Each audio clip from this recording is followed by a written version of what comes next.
Bienvenue sur un nouveau podcast de Evil Podcast. Aujourd'hui, édition un petit peu spéciale parce que je reçois mon chum Nate qui est entrepreneur et on veut parler un petit peu de notre histoire, parler des défis qu'on peut vivre à travers tout ça, sachant qu'on vient toutes les deux d'une petite ville, Latuc, qui est une ville un peu en région. Donc, pas que l'entrepreneuriat n'est pas commun ici, mais je te dirais que c'est pas vraiment ce qu'on nous enseigne à l'école. Et on a fait notre propre chemin dans tout ça. Donc, on va parler d'entrepreneuriat, on va parler de défis, on va parler de réseaux sociaux aussi parce que c'est une des choses qui a aidé chacun à croître leur entreprise. Fait que, épisode un peu spécial. Merci de ta compagnie, Nate. Merci de me recevoir ici. C'est vraiment apprécié. Ça me fait plaisir. Fait que, tu sais, on a pratiquement le même âge, un petit peu plus vieux que moi, Nate. T'as quel âge? Moi, j'ai 24, OK. t'as 26. On n'a pas été exactement à la même école, mais on vient tous les deux d'ici, fait que je veux pas C'est dire. ça, je disais à ma blonde, je disais, on dirait qu'on s'est jamais, ben moi j'allais au high school, là, Ouais. on s'est jamais croisés non plus dans des gangs d'amis, genre, mais t'as-tu grandi toute ta vie ici aussi, genre, ou il y a une partie de ta vie que t'étais, mettons, parce que des fois, il y en a Ouais. certaines parties qui sont en dehors, parce que je pense que t'as un de tes parents qui est à Montréal, je me trompe pas? Ben, moi, en fait, j'ai resté toute ma vie ici à la TUC, de 0 à 18 ans, dans le fond. Puis à 18 ans, ben là, j'ai fini mon école de secondaire, puis j'ai dit, comme, pas que j'avais une mauvaise opinion de la TUC, mais j'avais l'impression que ça enfermait mon potentiel de croître. Bref, on va pouvoir en jaser plus tard, c'est un peu pour ça, mais à 18 ans, j'ai décidé de partir. J'avais rencontré une fille qui était dans le bodybuilding, puis puis moi, à ce moment-là, ça faisait déjà comme 2, 3 ans que je m'entraînais quand même sérieusement. Puis ça m'a juste emmené à ce que je pouvais pas faire ça là-dessus, là. Il n'y avait pas de place pour moi à ce moment-là, surtout pas avec le peu de connaissances que j'avais, tu sais.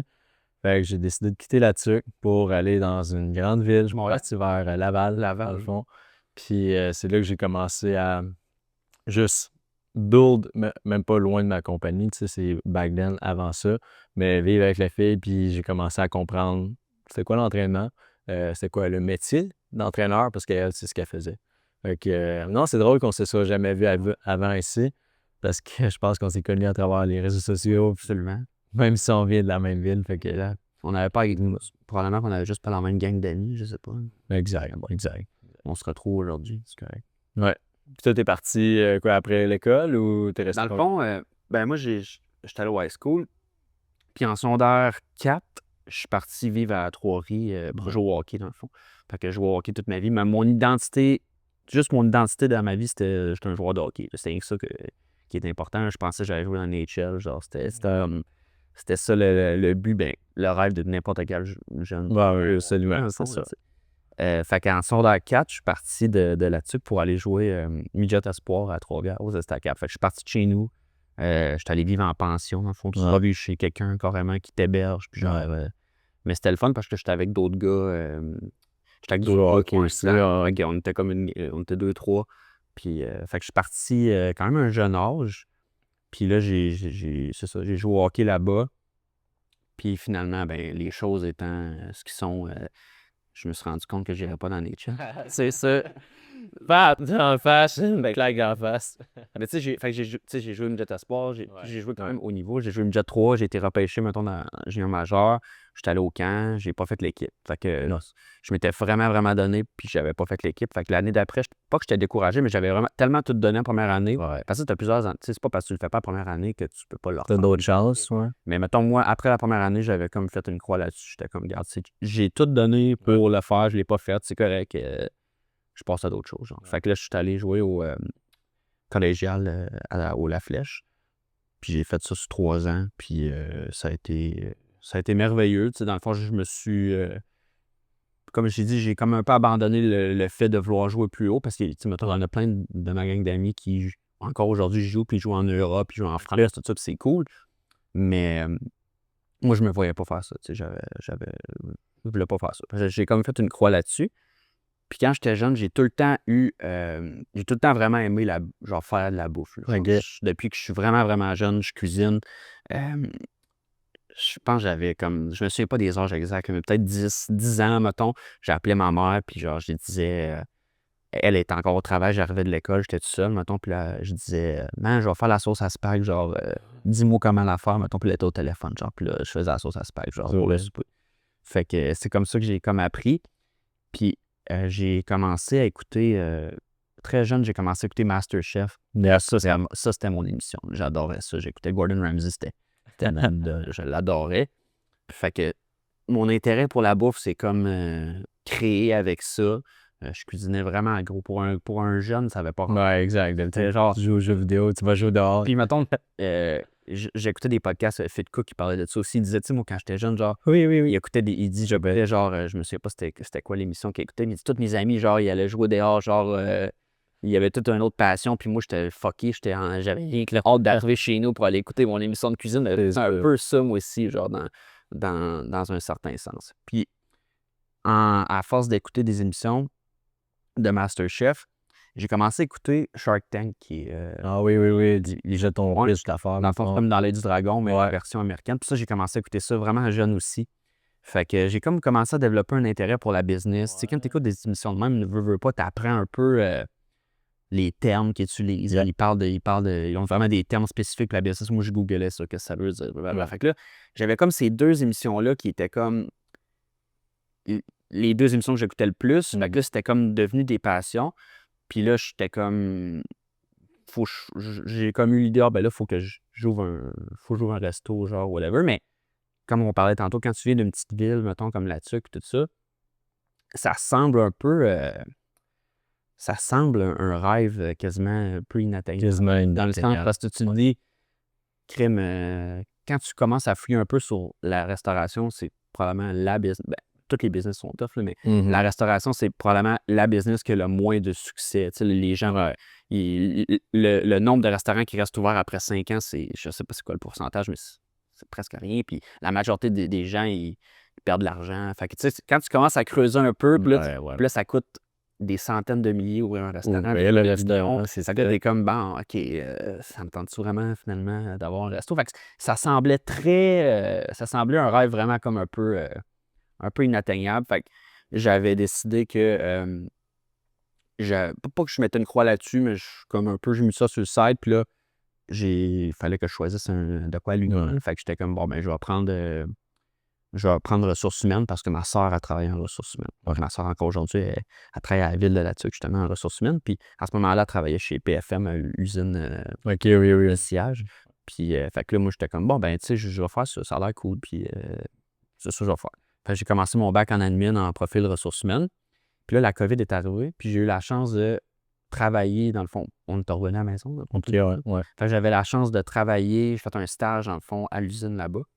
Puis je me suis rapidement rendu compte que c'était pas en tout ça que... En ressources humaines, OK. Ouais, fait que tu sais, je faisais des tâches. Je me engageais à une chose, tu sais. Mais bref, j'ai juste vu un peu J'ai juste réalisé que je voulais pas faire ça, dans le fond. C'était pas pendant 40 ans. Non, mais c'était pas parce que c'était de la merde. Non. Moi, je me voyais pas faire ça. Puis c'est ça. Puis je voyais ma soeur qui était vraiment bonne. Moi, j'étais comme, que je serais pas bon. Moi, genre, je sais pas, tu sais, les relations syndicales, puis tout ça, c'est compliqué. Puis moi, je pense que j'aurais pas rien bien plus qu'elle. Fait que j'étais comme, non, c'est pas fait pour moi. Fait que c'est là, à ce moment-là, que j'ai comme fait le move de, bon, ben, OK, genre, pour de vrai, j'essaye de prendre les étapes pour avoir... Entamer ton processus. Ouais. Fait que la première étape que j'ai faite, c'est que j'ai contacté un gros groupe de restaurateurs à Québec. Parce que je me disais, je connais tellement... Puis c'est ça, l'affaire, c'est que j'avais jamais travaillé dans un resto avant, mettons. J'ai rien en plus. Jamais. Zéro. Tu sais, j'avais tout l'intérêt pour la bouffe. J'avais jamais travaillé dans un resto. C'est fucking un peu mon affaire. Tu as déjà fait des recherches un petit peu, tu sais, à cause de Shark Tank ou plus ou moins? Ben, je m'étais informé un peu sur comment ça peut... Mais c'est tellement complexe que j'étais comme, faut que j'aille voir quelqu'un qui en a. Puis qui l'a fait, puis pas le choix. Puis à ce moment-là, mon rêve, c'était pas d'en avoir un. C'était genre, je veux bâtir une chaîne, je veux la vendre à NTY, vendre 1 million. Tu sais, c'était genre ça mon rêve. Fait que là, j'étais comme, bon, mais c'est qui dans la province du Québec qui a bâti des chaînes puis qu'ils ont vendu cher puis tout ça. Fait que j'ai trouvé un groupe qui est à Québec. Puis je les ai contactés, puis ça revient un peu à toi avec, tu sais, Jacob Hamel. Ouais, toi, il y a une forme de rêve. D'aller chercher quelqu'un qui a déjà un peu l'expérience de ce que tu veux faire, ben c'est ça que j'ai eu l'idée. Je me suis dit, ben, tant qu'à starter de zéro. C'est le meilleur moyen si tu veux sauver des étapes, sauver des erreurs. Sauver de l'argent. Parce que...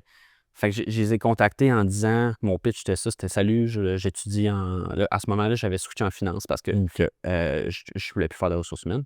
Fait que j'avais switché en finance je me suis dit, ben là, si je veux avoir une business, il faut que je comprenne mes chiffres, blablabla. Puis c'était full important pour mes parents que je fasse un diplôme. Fait que j'étais comme, bon, OK, genre, tant qu'à faire un petit diplôme, je vais faire quelque chose qui pourrait c'est ça, potentiellement te servir. Fait que je les ai contactés en disant, hey, je vais venir travailler pour vous autres gratuitement. Genre, je veux juste comme apprendre de vous, puis genre, comme voir comment ça marche.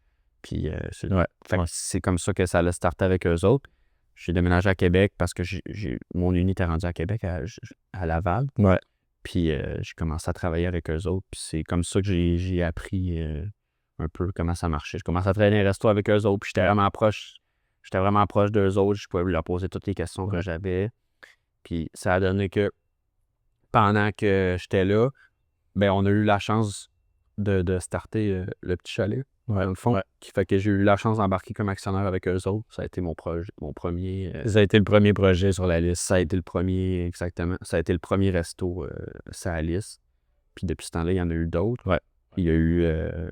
depuis ce temps-là, je ne suis plus avec eux autres. Je me suis séparé. Ça n'a pas une séparation haineuse à rien. C'est juste que je voulais faire mes projets. Fait que depuis ce temps-là, je suis parti de mon bord. Mais, tu parles du petit chalet ou avec le groupe? le groupe, dans le fond, le petit chalet aussi. Dans le fond, vu que ça appartenait à eux autres, moi, j'étais avec eux autres. OK, je comprends. J'ai quitté ça depuis ce temps-là.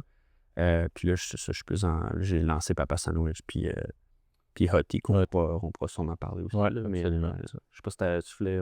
Ben, tu sais, moi, c'est la question qui m'est venue un petit peu tantôt. Je voulais pas t'interrompre là-dessus, mais c'est comme le projet à la base, venant de la TUC, avait l'air un peu, voire inatteignable ou irréaliste. Parfois, ça peut être dû à nos propres croyances à nous. Ça peut aussi être à cause des gens alentour de nous qui nous disent, ben voyons, tu sais, Nate, c'est impossible d'ouvrir ça à la TUC, il y a tellement pas beaucoup de gens ou X, Y, Z, ce que tu lis, mais je suis curieux, est-ce que les gens alentour, tu as l'impression qu'ils t'ont supporté ou au contraire, ils t'ont peut-être dit, hey, c'est juste impossible de faire ce projet-là, oublie ça, tu sais, puis c'est pour ça que ça t'avait sorti de la il n'y a pas personne qui m'a dit que c'était impossible, mais c'est plus que tu regardes alentour de toi, puis il n'y a pas vraiment de succès, il y a pas de personnes qui l'ont fait. il y a du monde qui va avoir des restaurants. Ouais. Ça, évidemment. Ouais. Il n'y a personne, mettons, qui a bâti, qui a fondé Poulassier, puis qui a grossi ça en chaîne, puis qui a, tu sais. Ouais. Fait que c'est pas vraiment du monde. Évidemment, personne m'a dit genre, ah, ben non, ça marchera pas. Personne qui a dit ça. Mais c'est plus de comme, ben, je vois pas personne qui l'a fait, genre, fait que comme, à quel point c'est faisable, c'était plus ça la question. Puis, mais mes parents m'ont vraiment tout le temps soutenu, là, genre, ma mère, ils connaissent super bien, ils sont bons en faire, là, fait que ma mère est contente, par exemple, là, mais tu sais, elle connaît rien, mettons, en restauration, autour de la gueule, elle était comme, mais oui, tu sais, elle me supportait à 100% là-dedans, fait que c'est pas des croyances, c'est pas des gens qui m'ont dit des affaires, c'était plus moi qui se faisais des croyances moi-même en me disant, ben, ça coûte, comme je te dis, t'inventes de l'argent dans les centaines de milliers, des fois des millions, on en a fait avec du chalet, des projets qui ont coûté un million. C'est ça. Fait que t'es comme, ben, tu sors de l'école, t'es genre, qu'est-ce que je vais faire, moi? C'est ça. Fait que c'est un peu ça les croyances, mais je suis intéressé de t'entendre sur, mettons, même affaire, tu sais, quand toi, t'as voulu être coach, je sais pas à quel point il y a des coachs à la TUC ou pas. Est-ce que tu peux, en même temps, faut que tu tu sois réaliste, là, tu sais, mettons, il y a une certaine clientèle à la TUC, puis à un moment donné, Ben, ça peut venir saturer, tu sais. les 10 000 habitants, à un moment donné, c'est pas les 10 000 qui s'entraînent, puis c'est encore loin d'être les 10 000 qui couraient à payer pour ça, tu sais. Fait que c'était quoi un peu tout ça? Ben, tu sais, pour répondre à ta question, c'est une excellente question, tu sais, mais c'est ce qui m'a emmené qu'à 18 ans, j'ai quitté la TUC parce que, c'est drôle, à la TUC, il y a un gym. Maintenant, il y a un deuxième gym aussi privé que je trouve excellent. C'est quoi? Ben, il y a Marie-Ève qui a son gym privé. Puis, il y a le gym qui était Gym Vision avant, Gym Tard maintenant, ce qui est un gym de petite ville, ça.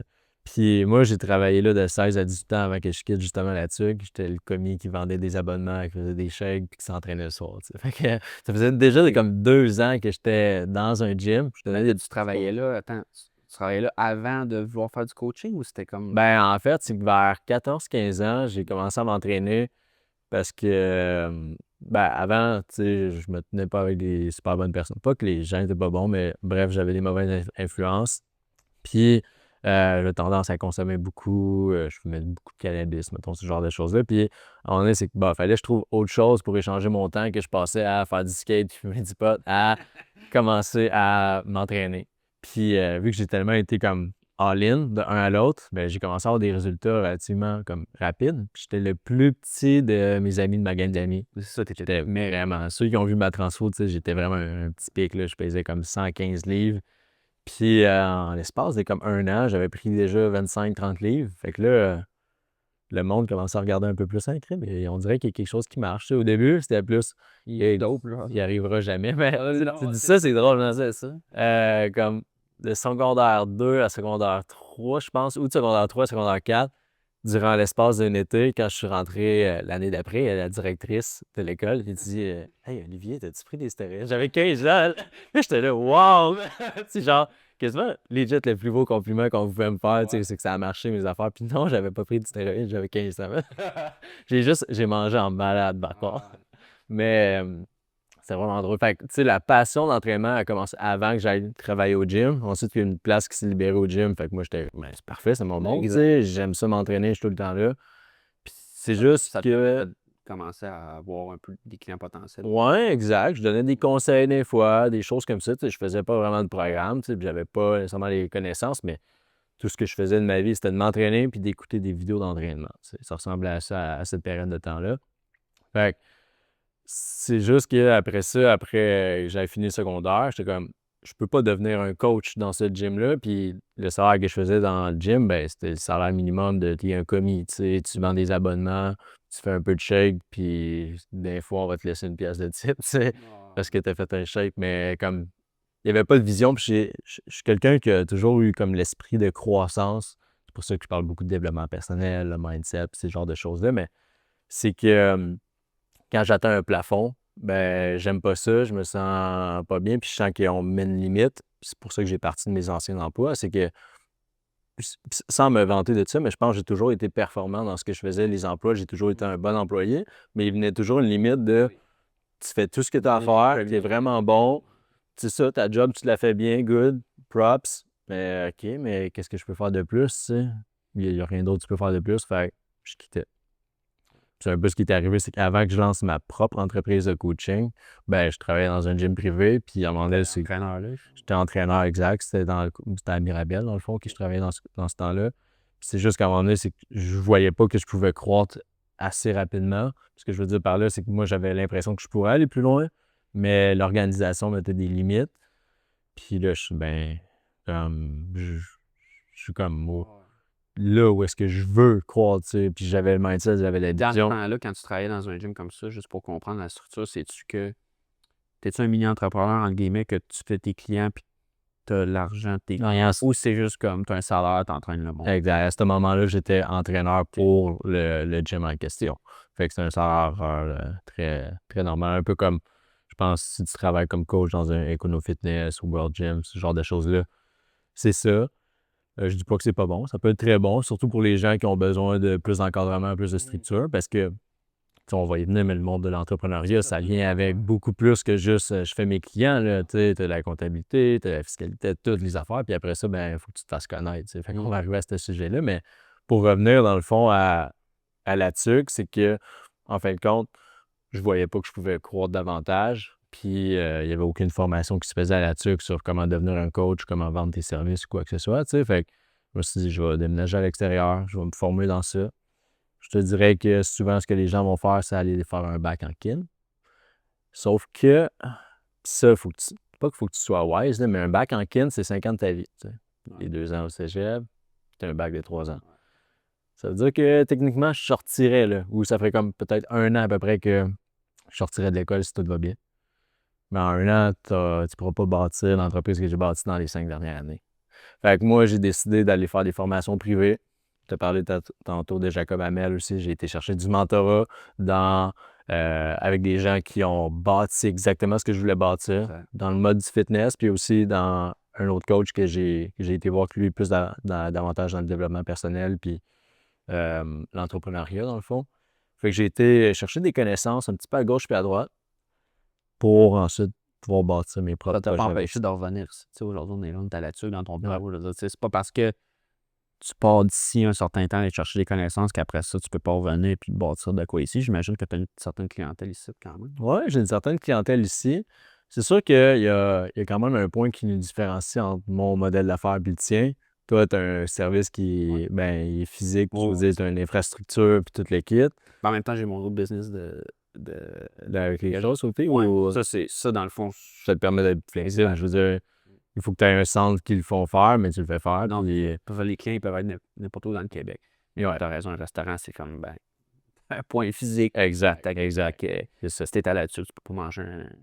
C'est ça. Mais non, Uber Eats, c'est quand même pas ici, juste à la type. Fait que j'avais Uber ici. Non, il n'y a pas d'Uber. Uber, il n'y a pas Uber Ni Uber. Uber normal. Non, exact.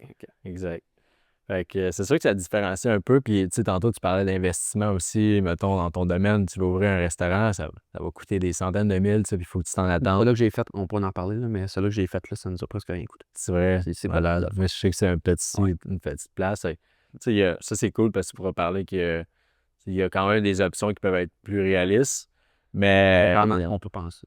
Ouais. Comme quand, tu sais, au début, je faisais des recherches. OK, ça coûte ça, ça coûte ça. Il y a tout le temps des deals sur le marché. Il faut que tu sois des fois un peu créatif pour aller trouver des deals. Puis des fois, tu pognes une mine d'or comme nous autres, on a été vraiment chanceux. Je peux en parler rapidement tout de suite, là, mais c'est sûr que si tu vas dans un gros centre d'achat puis tu vas voir le gars, tu dis ah, c'est quoi le loyer ici? Ouais. Il va être 18 $ le loyer. Tu sais. Des fois, tu peux identifier toi-même des restaurants qui ont l'air un peu struggling. Ouais. Ton La habitude. Puis la réalité en restauration, c'est qu'il y a beaucoup de restaurants c'est des gens qui sont tannés puis qui n'ont pas de relève. Puis ça va pas super bien dans le restaurant. Ouais. Fait qu'ils sont tannés. Fait que des fois, ils rêvent que quelqu'un arrive puis genre. Achète leur affaire, mettons. Ils rêveraient que quelqu'un Règle leur problème. il te reste combien à payer sur ton prêt, whatever. Je te ramasse, je te paye ça, tu as l'esprit tranquille. Tu sais, il y en a qui, ça vaut cher pour eux, ça. Fait qu'il faut que tu sois un peu créatif là-dedans.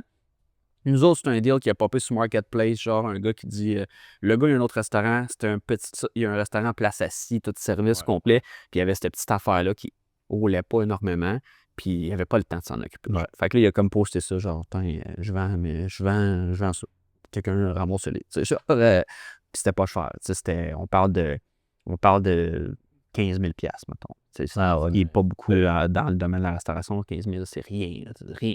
Fait que c'est comme, on paye 15 000 puis on ramasse tous les équipements qui sont là. On ramasse le spot sur l'avenue Cartier. Pour ceux qui connaissent Québec, c'est une des artères principales. C'est ça, en plus. C'est une artère avec énormément d'achalandage naturel. Fait qu'on a eu l'occasion de ramasser ça. On était comme, bon, Chris, pas le choix. C'est ça, c'est ça. Fait on a mis ça, mais après ça, il y a d'autres frais, évidemment. Faut que tu amènes il a fallu racheter des équipements. Il a fallu, faut que tu mettes une enseigne. Je fasse des petites rénaux, mais on s'en est sorti pour un projet, nous autres, en bas de 50 000 pour ouvrir le resto, mettons. Tu sais, faut que tu mettes de l'argent dans le compte pour faire je dirais 50, 60 000. Fait qu'on est allé chercher, dans le fond, on a mis le cash au début pour le 15. Puis après ça, on est allé chercher une marge de crédit, genre de je ne me souviens pas, 30 000 peut-être, pas de même. Puis bref, on a réussi à comme financer le reste avec une marge de crédit, puis une carte de crédit. Ouais. On a ouvert ça. Puis là, on était chanceux parce que dès le début, ça a été c'est la fouille totale. Ouais. Mais on était prêts. Si jamais ça avait été un peu plus slow, on avait de l'argent. On avait de l'argent qu'on aurait pu réinjecter pour faire les premières. C'est souvent ça l'affaire, c'est que c'est bien beau. Il faut que tu aies l'argent pour ouvrir le resto, mais il faut aussi que tu aies l'argent pour opérer dans certains, mettons, 1, 2, 3 mois, si ça va pas comme tu penses. Il faut que tu sois capable de mettre l'argent dans le compte, puis bon, tes employés, s'il y a une affaire qui est ça, c'est qu'eux autres veulent l'avoir. Ouais. C'est pas genre, hey les gars, ça va pas, c'est un peu plus slow, on va attendre, je fais de l'ordre. Le monde, les garder, oui, mais les employés, c'est comme, non, t'as payé, fait que faut que tu sois prêt à réinvestir si jamais ça va pas. Heureusement, nous autres, dès le début, ça a été la folie furieuse. Fait qu'on n'a jamais remis une scène là-dedans. Puis après une semaine ou deux, on avait déjà récupéré, dans le fond, ce qu'on avait mis. Puis depuis ce temps-là. Fait que là, on a un resto qui est pas de dette. On a déjà remboursé notre marge, puis on a remboursé l'argent qu'on avait mis nous-mêmes. On n'a pas de dette, on a un mini-loyer parce que c'est 500 pieds carrés. C'est ça. Fait que c'est comme... C'est très, très rare que tu parles des opportunités comme ça, mais c'est possible, genre, d'ouvrir un resto, puis ça coûte pas cher. Il faut juste que tu sois un peu créatif dans... On n'était pas genre, on s'est pas dit, on va faire le plus beau resto de la ville. Non, on s'est dit, regarde, on y va genre low budget, on ouvre ça le moins de risques possible parce qu'on savait pas si ça allait marcher. Là, ça finit que ça marche, ben là, tu réinvestis. Puis là, on avait même pas, on avait juste acheté une petite enseigne qu'on a On n'avait même pas mis la grosse enseigne, mettons, sur le panneau principal. On a juste mis celle-là pour que Dans les l'île, gens là. marchent, Ok. mettons. Puis là, tu sais, fait que, tu sais, c'est des petites niaiseries de même qui te sauvent 4-5 000. Là, Ben, ça te permet de commencer à opérer tout de suite, tu sais. C'est que des fois, les gens attendent d'avoir un projet parfait avant de le mettre puis de le concrétiser. C'est ça pour dire que c'est possible d'ouvrir des restos pour en bas de des centaines de milliers. Il faut juste que tu sois prêt à, comme, à te contenter de moins, puis juste genre y aller viser un peu plus bas, puis finalement, c'est comme ça qu'on l'a fait. Puis, dis-moi, le succès, est-ce que c'est arrivé à cause du resto? Tu sais, tu commençais déjà à être plus connu sur les réseaux à ce moment-là. C'est-tu par rapport à toi, mettons, l'influence que tu avais sur les réseaux qui emmenait à... C'est sûr que, genre, on va pas se mentir, le fait que j'avais un following, ça allait apporter du monde au début. Mettons, puis c'était bon, fait qu'il y a des reviews. Mais c'est ça, c'est que c'est facile de bâtir un hype dans la vie. C'est facile, entre guillemets. T'invites des influenceurs. Ouais. C'est quand même facile de créer un petit buzz au début. Ouais. Mais après ça, si c'est pas bon, premièrement, si c'est pas bon, ça se sait tout de suite. Parce que le monde y pose tout. Puis t'es mort, tu sais. Fait que c'était ça. On a eu un gros achalandage au départ en certaines parties à cause de ça. Puis, mais après ça, les gens, ils venaient, puis t'es comme, wow, puis ils laissaient des avis Google. Le monde capote sur le produit, fait que ça crée... tu sais, en ce moment, on est devenu tellement viral sur TikTok et tout ça que si c'était pas bon, là, est-ce que le monde, il serait un peu... Genre, le monde, là, il espère là, pouvoir dire, hey, c'est right, j'ai attendu 45 minutes dans le fil, genre, c'était pas bon. Mais tu l'as mangé. Tu sais, le monde, quand ils partent de là, sont comme, OK, genre, tout le monde, qu'est-ce qu'il dit, c'est que je comprends, genre, je comprends. Fait qu'on est vraiment, vraiment fiers de ça. Puis c'est la clé, mettons, parce que j'aurais pu créer un hype, puis finalement, ben, le monde, il vient une fois, puis il revient plus, puis après 2 mois, t'es mort. Là, fait que... c'est un excellent point que tu as partagé, tu sais, parce que ça s'applique dans peu importe le produit ou le service que tu vends. Puis on le voit, il y en a qui sont capables de marketer un produit puis de le rendre super populaire ou avec des pubs ou quoi que ce soit. Mais si ce que tu offres, c'est pas bon, pense pas que les gens vont revenir. T'sais. Que ce soit un service ou un produit que tu vas vendre, ça va toujours revenir à la même. Si c'est pas bon ou si les gens sont pas satisfaits, ben, c'est un peu le même principe dans ton domaine. dans le coaching, c'est la même chose. T'sais. Puis je veux dire, des coachs maintenant, en 2025, il y en a une profusion sur les réseaux sociaux. Là, c'est sûr à 100%. Puis ça peut devenir difficile de faire un choix. Là. C'est comme si tu es à l'épicerie, puis il y a 15 pots de confiture différentes. Tu es comme, OK, ben là, quel que je prends, j'en ai aucune idée. Mais si tu offres un produit qui est de qualité, puis que les gens sont capables de reparler, puis tu es fiable, c'est sûr que ça va faire son. T'avais-tu besoin, toi, y avait-tu une barrière, à part la barrière qu'on a parlé tantôt de peut-être les croyances, tout ça, t'avais-tu une barrière financière de comme. Y a-tu un coût à ça, se lancer, mettons, en tant que coach, puis genre. Ou c'est plus que. C'est pas. Tu sais, mettons, y avait-tu une barrière de se dire, ben, crime, il faut que je sorte, n'importe quoi, mais il faut que je sorte 10 000 pour faire de quoi qu'il y a de l'allure ou pas vraiment, mettons? Je te dirais que c'est une excellente question. Vraiment, là. Pour répondre à ta question vis-à-vis de l'investissement, c'est un peu ce que je disais qui nous différencie entre ton modèle d'affaires et le mien. Ben, je te dis pas, si la personne veut construire un gym, partir un gym, puis offrir des services physiques, évidemment, il va avoir un coût. Bâtir un gym, ça peut aller dans des centaines de mille, dépendant. Ben, exactement. C'est selon le matériel que tu vas rentrer dedans. De mon côté, après que j'ai décidé de quitter mon emploi dans le gym où est-ce que j'étais, c'était l'arrivée de la COVID.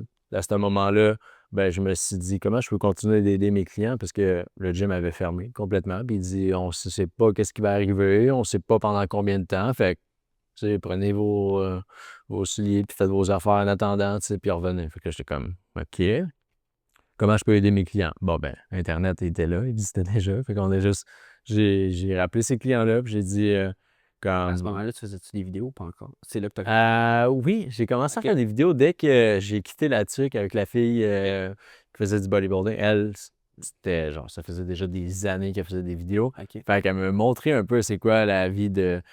Tu te lèves le matin, tu fais des petites vidéos, tu prépares ton omelette, tu t'en vas au gym, tu sais. Fait que je documentais ma vie un peu. Puis au début, ça c'est drôle, c'est une parenthèse, mais comme les gens là-dessus qui regardaient mes vidéos trouvaient ça drôle parce que, man, je suis un compte de 18 ans. Ben, Penses-tu qu'elle nous riait de toi? est-ce qu'ils m'ont jugé réellement?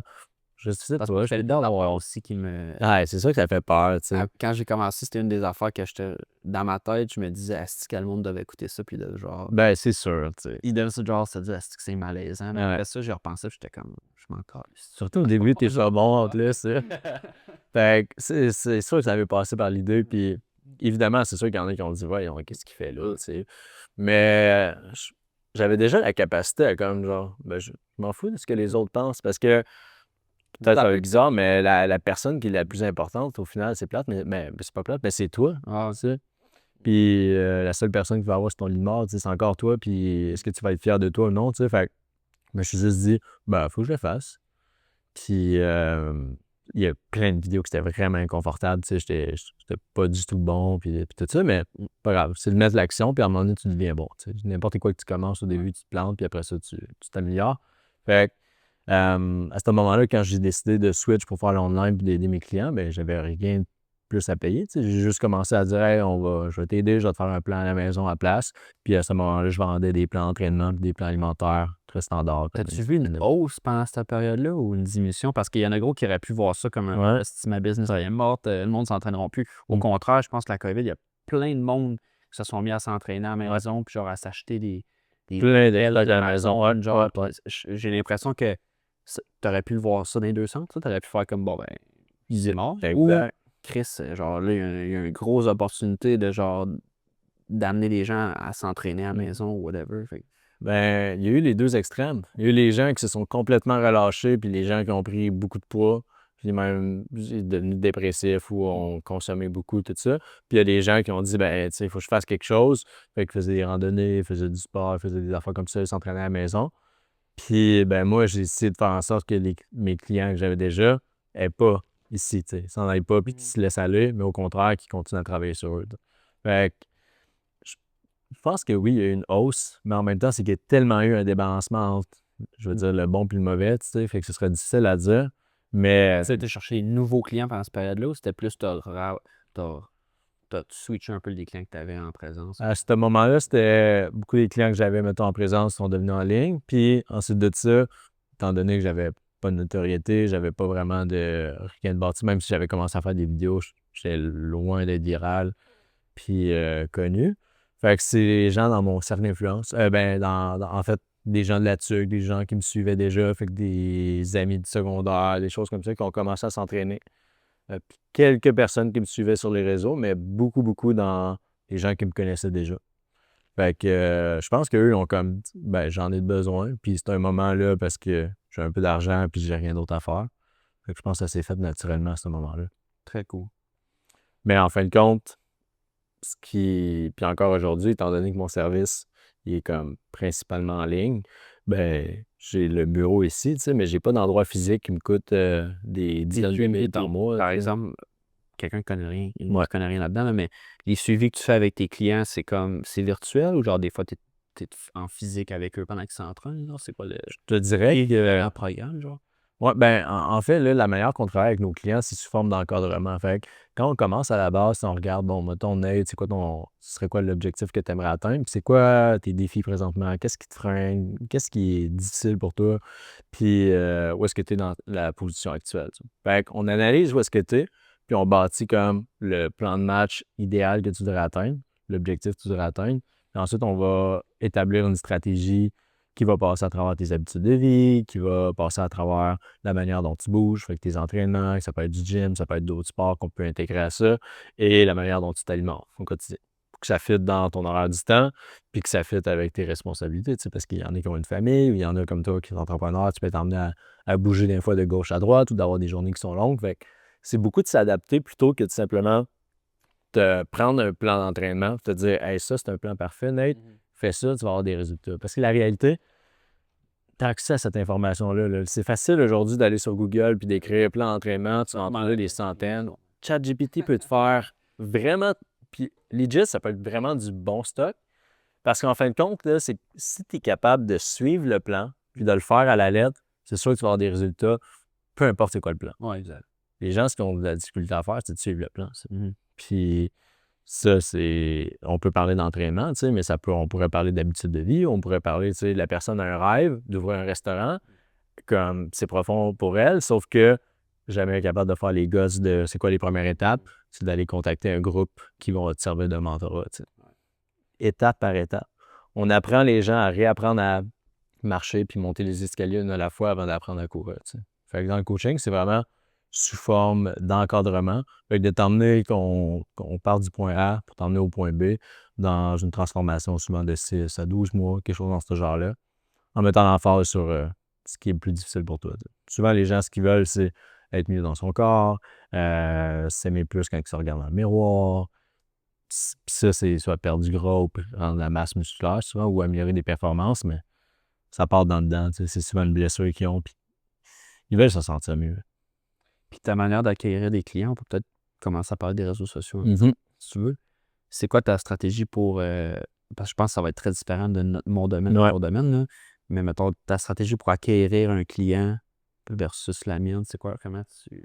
Ben, on peut parler de la mienne, on parlera un petit peu de la tienne par la suite. Puis, est-ce qu'elle est bonne ou c'est exactement ce que tu dois faire? Pas nécessairement. Je pense qu'il y a un point, c'est que, puis je pense que tu pourras relate avec ça, mais c'est de rester quand même assez authentique. Tu peux jouer, oui, un certain personnage, tu sais, ou comme moi, je vois que tu as mis Bob dans tes vidéos, tu sais, fait que ça amène quelque chose de le fun dans tes vidéos, mais ça reste que tu es Nate dans tes vidéos, tu sais. Parce qu'à un moment donné, c'est que si tu crées un personnage, ça va fonctionner pendant un certain temps, mais tu ne seras pas capable de maintenir ça toute ta vie. Puis c'est qu'à un moment donné, tu vas devenir inconfortable avec ça. Ouais. Parce que j'ai vu des gens qui, même dans le cinéma, on le voit, des gens qui vont jouer un type d'acteur toute leur vie, puis ils finissent par plus se sentir bien du tout là-dedans. Fait que, Ben, c'est parce que c'est du moment que tu sors de ton petit... Mettons, je pourrais, moi, avoir ouais. un personnage dans mes vidéos. Mais exemple, je fais salut, bonjour, je suis en live. Là, Exact. c'est plus tough là, de faire, de faire un Exact. personnage, tu comprends? Fait que Uh-huh. t'as raison que je pense d'être authentique dans ce que tu fais, ça va être pas mal plus durable que d'essayer de te créer un... Dans le long terme, dis-moi, puis ça va être plus naturel, puis je pense que tu vas te sentir plus confortable. Puis c'est que moi, j'ai toujours vu comme je partage puis je documente la propre évolution de moi-même, de mon humain, tu sais. Fait que je suis parti d'un jeune au secondaire qui consommait puis qui était indiscipliné à commencer à s'entraîner davantage, prendre soin de lui. Puis j'ai fait ce travail-là pour moi, à la base. C'était pas pour personne d'autre ou quoi que ce soit. C'est simplement pour moi. C'était pas dans ta tête en disant, ouais, un jour, je vais vendre des programmes. Non, pas du tout. J'avais aucune idée de ce que je pourrais faire à ce moment-là. Puis c'est que de petit à petit, c'est des amis, des gens autour de moi qui m'ont demandé Hey, Oli, c'est cool ce que tu fais pour vrai, puis ça m'inspire, puis comme, peux-tu me donner quelques conseils?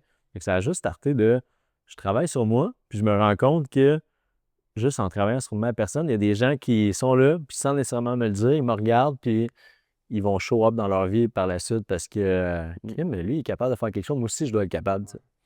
Fait que, à la base, c'est parti comme ça. Puis pendant longtemps, ça a été juste de documenter mes aventures, documenter comment allait ma préparation de bodybuilding, documenter T'as pas besoin à ce de... moment-là, j'imagine que c'est pas un setup fancy avec les gros équipements.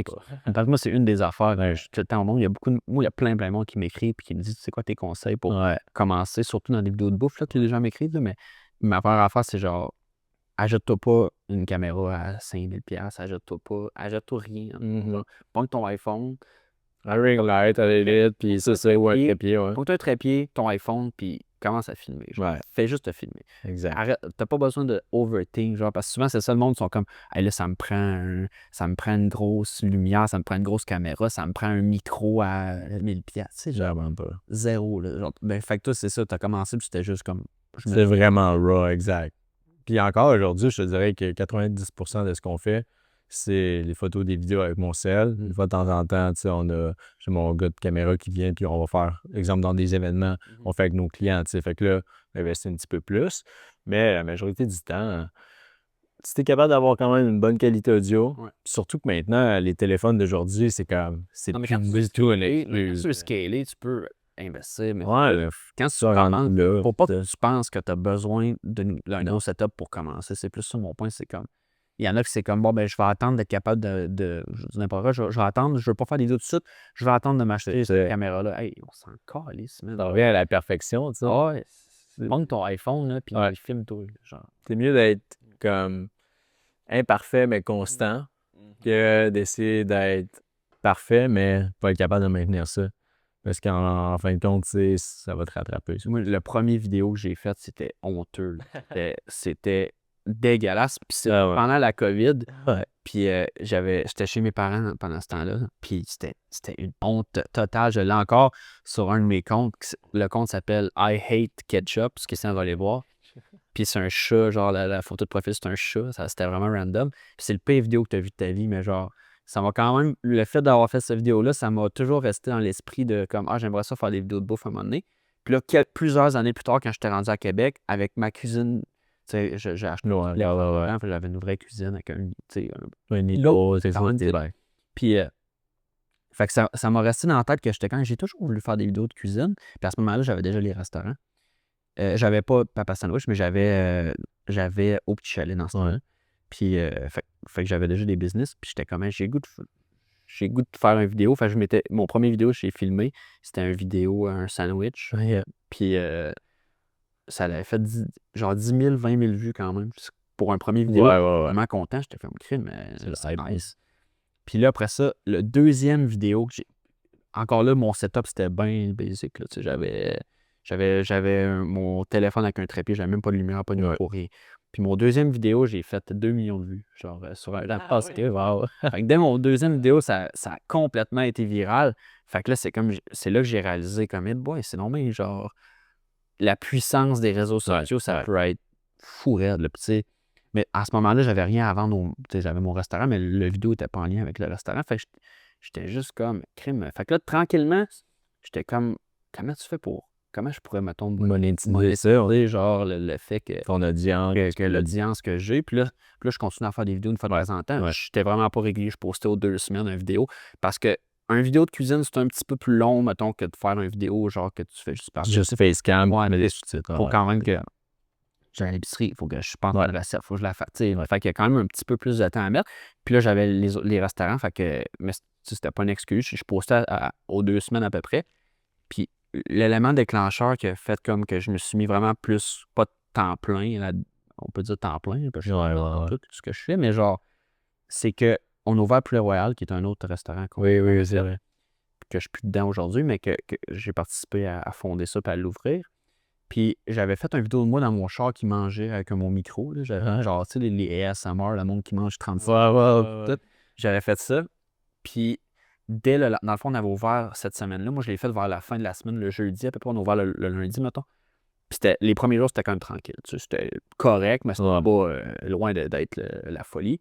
Puis là, le jeudi, j'ai filmé cette vidéo-là. Je l'ai postée le soir même. Puis le vendredi, dès le lendemain, ça faisait la file. La vidéo, dans le fond, la vidéo était virale. La vidéo avait blow up. Puis ça faisait la file dans la pyramide. Là. Elle fourrait la pyramide à Québec, pour ceux qui connaissent. C'était débile. Ça faisait le tour en avant du Tyson. Ça remontait en avant du magasin de vapoteuses. C'était fourré. Puis là, au début, on était comme. C'est comment ça, tout d'un coup? Là, on demandait au monde, tu sais, comment vous avez entendu parler? J'ai vu une vidéo sur TikTok, Là, à un moment donné, c'était comme, OK, fait, tout le monde qui est là, c'est à cause de TikTok. C'est pas genre par hasard, un jour au lendemain, il y a 150 personnes qui attendent en file là, pour manger du poulet. Genre, fait que là, c'est un moment-là qu'on a fait comme, genre, ça peut. Puis la vidéo, c'était à peu près, pour remettre en contexte, c'était à peu près 300 000 vues qu'elle a fait. Ce qui est beaucoup, mais ce qui est pas. J'avais déjà fait. Moi, personnellement, j'ai déjà fait des vidéos. Mon plus haut, il y a 7 millions de vues, genre des 5 millions de vues. Mais à ce moment-là, je parlais pas. C'était juste genre la bouffe. Fait que là, après ça, j'ai fait comme OK, j'ai pas besoin de faire des millions de vues pour avoir une répercussion. C'est vraiment bon. C'est là que j'ai fait comme OK, genre, il y a vraiment quoi à faire. Puis c'est là aussi que j'ai commencé à mettre ma personnalité dans les vidéos parce qu'avant ça, je parlais pas dans mes vidéos. Fait que c'est là que j'ai commencé à. C'est aussi Anto-Tran qui m'a. Anto-Tran fait des vidéos. Puis il m'avait dit il faut que tu mettes ta personnalité de l'avant si tu veux être brandable. Si tu parles pas, ça va être tough de t'associer avec des compagnies puis de bâtir une audience engagée. Fait que là, j'avais commencé à parler dans mes vidéos. Puis depuis ce temps-là, c'est là que j'ai commencé à poster, dans le fond, 3 fois par semaine régulier. Puis ça a juste explosé. Genre. Mais c'est un bon point que tu partages parce que le nombre de vues, de j'aime sur une chose, ça peut, mettons, booster, je veux dire, notre ego dans le sens. Ouais, on a vraiment l'impression que ça marche, mais est-ce que ça convertit réellement? Puis, surtout dans mon domaine, c'est un peu ça. Je pourrais faire des trucs virals, de genre une danse fitness, puis utiliser une musique fitness, mais je vais toucher une large audience, mais comme personne qui est vraiment là pour acheter mes services. Parce que lui, ce qu'il aime, c'est hey, j'ai regardé ta vidéo, elle est belle, tu sais, puis tout ça. Mais personne, la personne qui écoutait ta vidéo dans laquelle tu fais, mettons, un review de ton propre resto, il dit hey, Chris, c'est vrai que ça a l'air vraiment bon. Je vais aller l'essayer, tu sais.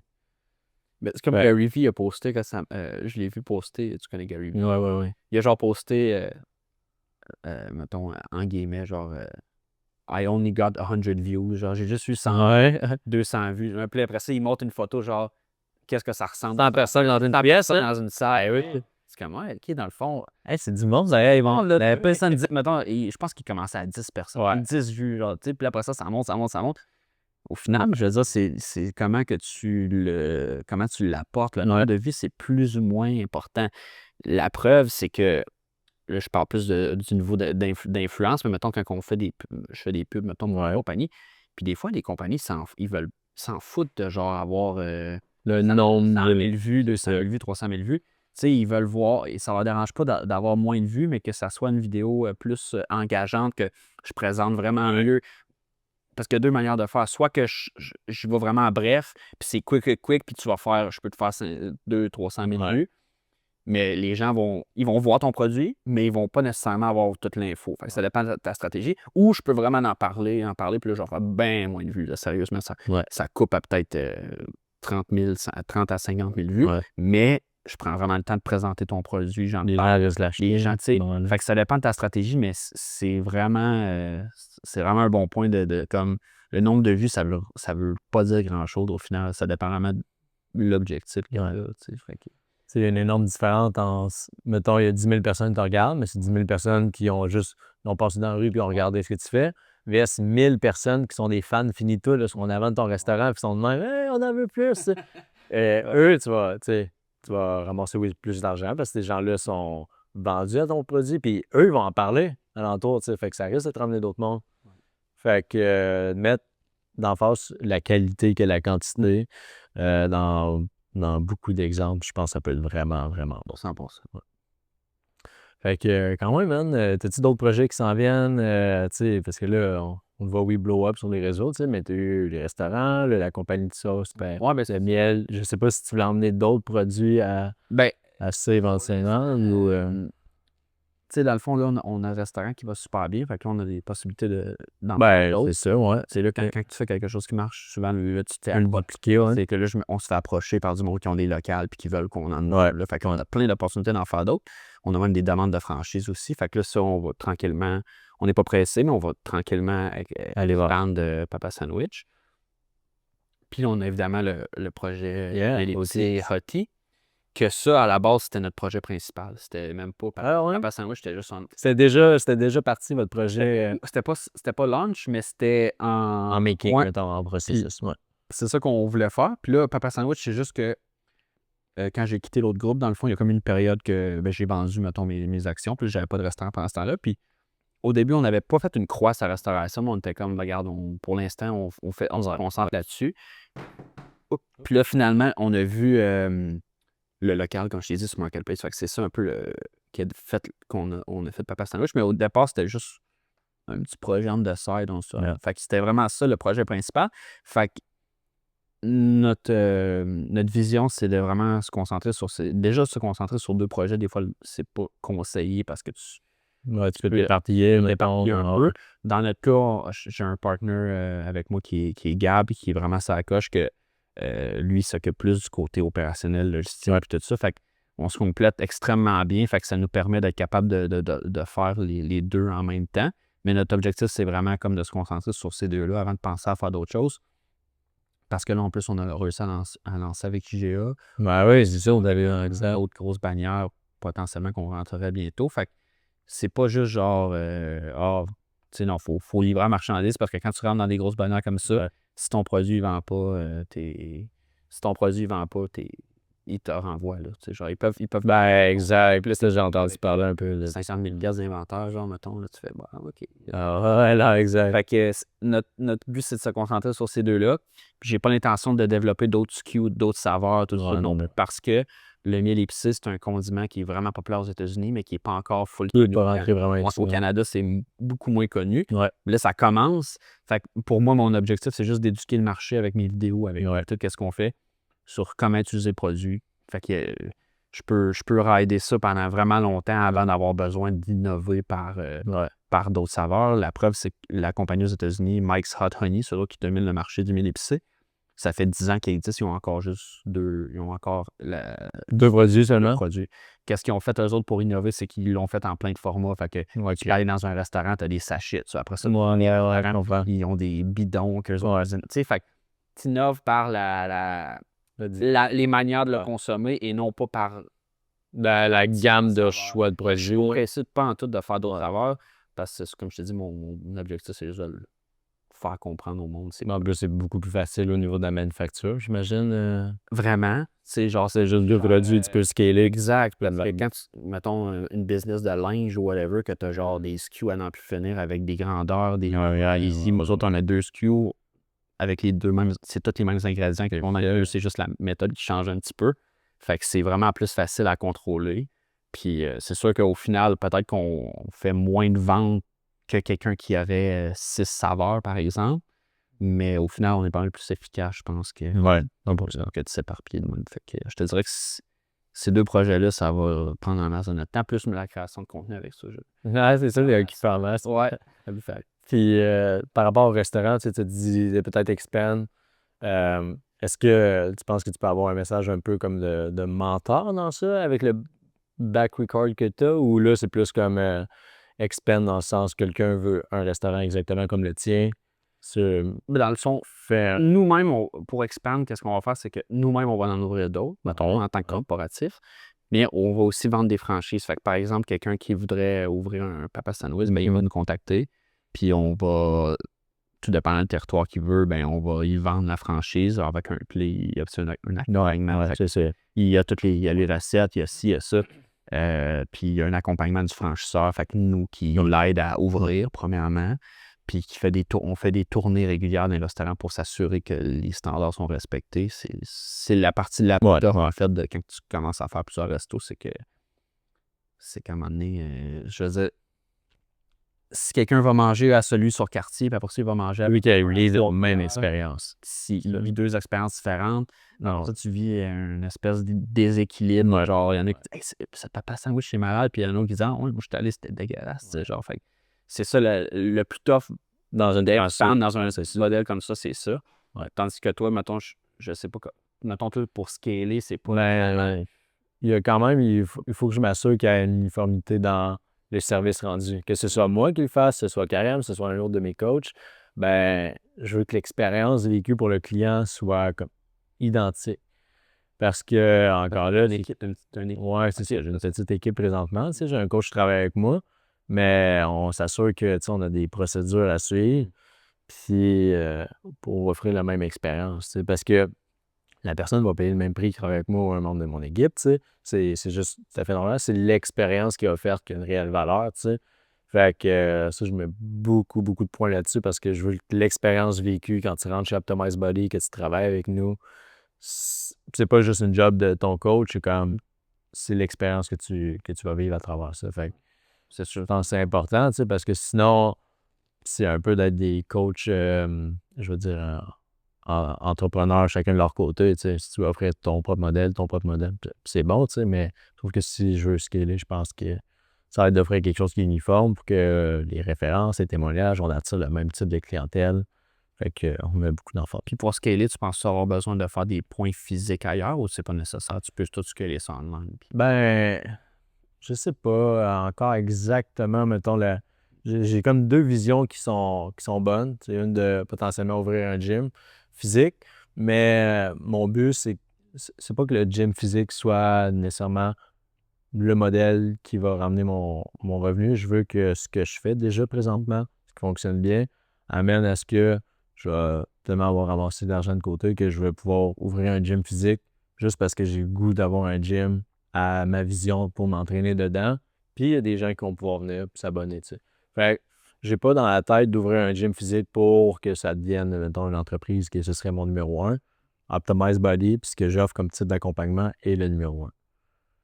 Le gym physique va faire en sorte que je vais avoir un endroit... Après, compléter un peu. C'est ça, ce serait complémentaire. Puis ça me permettrait qu'en ce moment, on fait des événements 3-4 fois par année avec nos clients. Chaque fois, je vais louer un gym pour faire cet événement-là. Là, ça me permettrait d'avoir une place physique, tu sais. Ça me permettrait d'avoir un bureau ou même de faire des séances privées, mais mettre un coach qui serait dans mon gym puis qui pourrait faire des séances privées. Fait que c'est quand même une idée que j'ai qui, je pense, qui va se faire dans les prochaines années. Mais ça va être de choisir l'emplacement. Tu sais, j'aime bien la tuque, puis la tuque a besoin d'un nouveau gym. Fait que, bref, à suivre. C'est ça, à suivre. On lance ça juste dans les airs, mais on voit pas, mais si on tourne la caméra, il y a un tableau avec le vision board, puis c'est écrit dessus. So, peut-être, à voir, à voir. Cool. Je pense que ça wrap up beaucoup l'épisode. Ouais.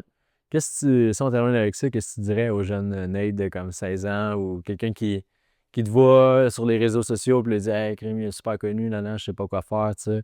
Ben, j'en ferais Juste un petit message. j'en ferais exactement la même affaire que j'ai faite. Puis ce que je dirais, c'est. Puis c'est ce que j'ai fait toute ma vie à date. Puis toutes les opportunités que j'ai eues, que ce soit Salut Bonjour, que ce soit Ouais, les restos, ouais. que ce soit d'ouvrir, de lancer mon brand en épicerie dans toutes les GA, c'est trouve-toi un modèle. La même affaire que j'avais faite avec Jacob Hamel.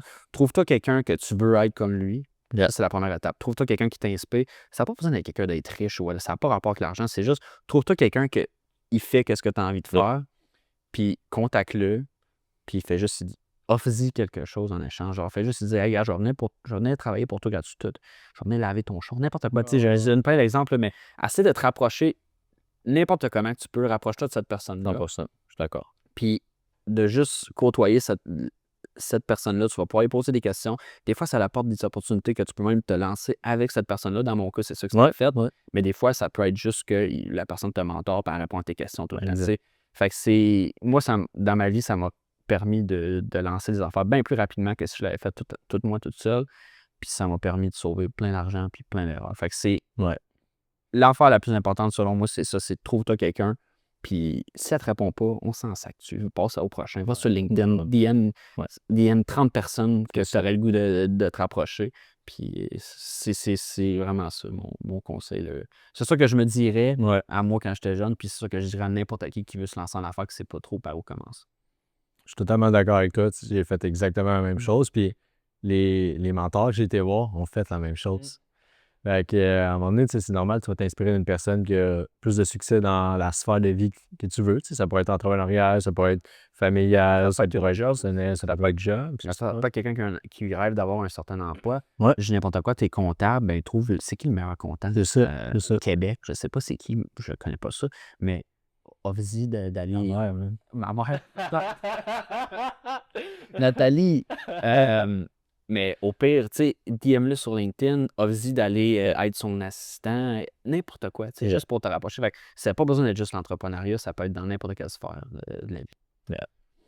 That's it, man. Merci, bro. Merci de ta présence. Super sharp. Super sharp.